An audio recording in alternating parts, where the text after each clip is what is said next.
But it's Boardman21, and today's build is the Sorcerer. A little bit of mage action. What we got going is slightly different than our last lightning build.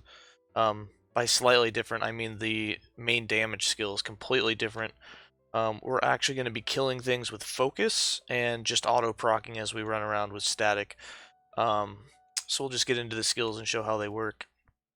Our 5 skills are going to be Static, Lightning Blast, Flame Ward, Teleport, and Focus. With Static, all we're using it for is to auto-zap things around us.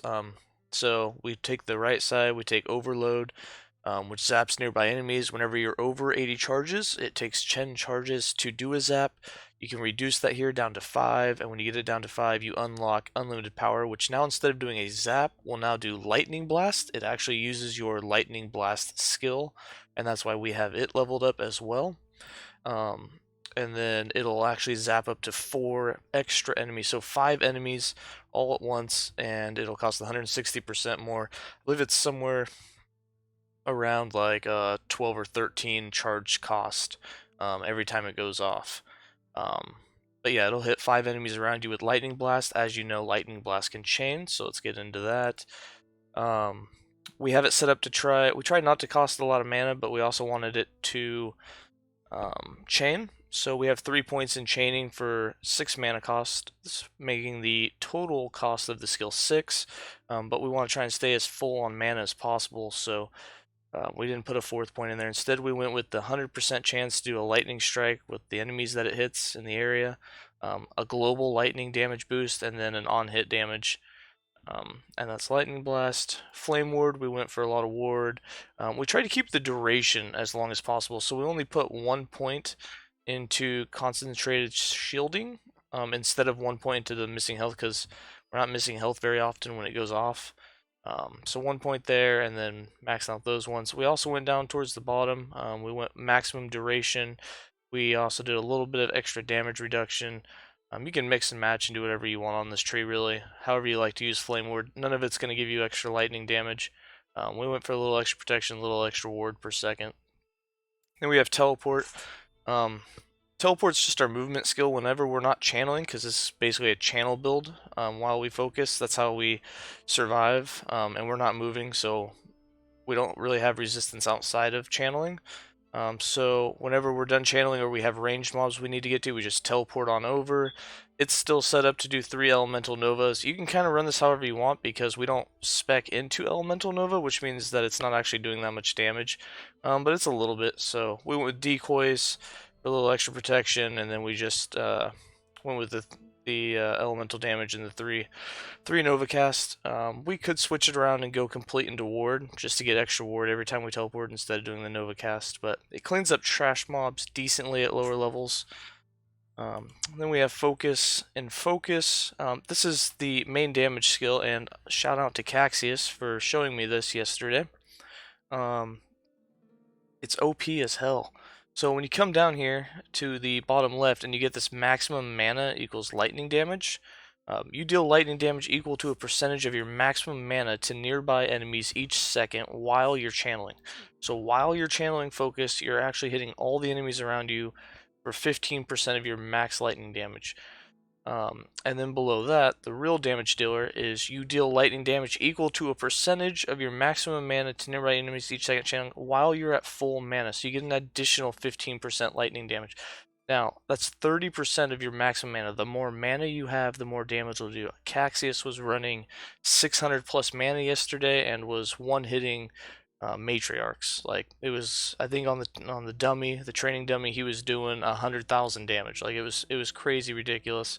We're not hitting that hard. We obviously did some defensive things. We're not just spec straight into damage, but we still do like 5 to 10k crits and can clean up real nicely. And then we did the 3 points of rapid overflow, so it's not going off at once every second. It's actually more about 0.4 seconds when it goes off. And then increased armor and protection. Since we're channeling, we put armor and protections while channeling on everything that we could, and this is a huge boost to that number. We actually have about 60% damage deduction while we're doing it. So for the character sheet, we did get 100% glancing blow, and then for our resistance, When we're channeling, as you can see, we're up over 60% of everything. When we teleport and then channel, it's even higher. I mean, up to 70% cold and 74% armor. Huge damage deductions while channeling. So you want to be channeling as much as possible. The only time you want to come out is if you need to move like over to ranged enemies, and for that we just teleport on over and take off. We will have Flame Ward Keybound or Numlock Bound, however you want to word it, which will kind of always give you a nice boost of ward. For the passive skill tree, you do have to spec 20 points into Spellblade to unlock static. Not a lot of good choices because it's meant for melee characters, but we do get the elemental protection and elemental damage. 2 points into whatever you choose, you know, the other 5, it's all melee stuff, it's not going to do any good, but the only one that's not melee is Glacier Might, which gives you some vitality and cold protection. 10 points in that and you'll unlock it. The other points into Sorcerer, you can really do anything you want, but basically you want to spec into Lightning. Anything with Lightning, we did the shock effect again, because when we do shock enemies, it really makes it do a lot more damage. Obviously, the lightning damage leeches health, the lightning damage itself, and then just we went into the maximum mana, so the Wisdom and Mana Shell give you a total of 62 mana together, so those are really helpful. Yeah, as you can see, you just put into like whatever you want. And then the base 20, obviously we went with the elemental damage and the arcane current. And then some elemental damage up top. And then for items, nothing's really required. The only unique that is nice to have is Stormtide, because of the every lightning skill you do, which means even the lightning blast that's auto-procced has a 150% chance to shock and a 229% increased shock effect. On top of the 400 you have in the passive tree, that's 600% shock effect increase and at least 1 stack put on, which means every time you shock an enemy, you're guaranteed to minus the resistance to elements by 600. That's a huge amount. You do a lot of damage to shock enemies. After that, we just basically have some glancing blow. And then as you can see, armor and protections and set health on basically everything else. The 2 rings, the relic, and the weapon. There's a lot of other things you could spec into to get even more damage. Instead of critical strike chance, we could have did lightning damage on our amulet. On our weapon, we have 31% fire damage. Obviously, it would be optimal to have lightning damage in that spot. But again, you know, getting 4 fixes that you wanted on a quick build is not really optimal. As for idols, I have not found what idols are best. Like, you can do whatever you want with idols. You can run increased lightning damage for having over 300 max mana, because you will have more than 300 max mana, so lots of lightning damage increases. You could run 50% chance to gain 50 ward when hit. That'll ward stack you pretty well.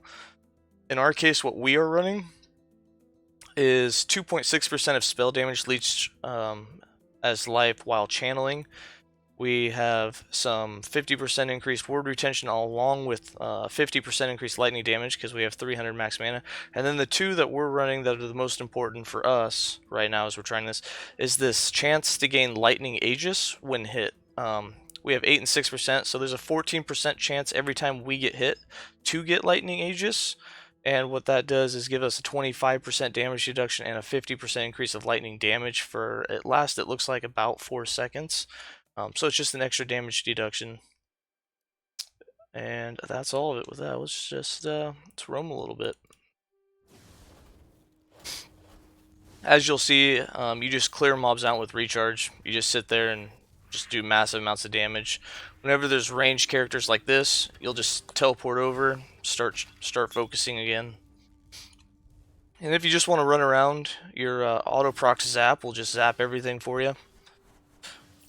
So you can just run around and kill things too if you want. But you're more likely to die running around and not channeling, because you don't have that 70% damage deduction from resist.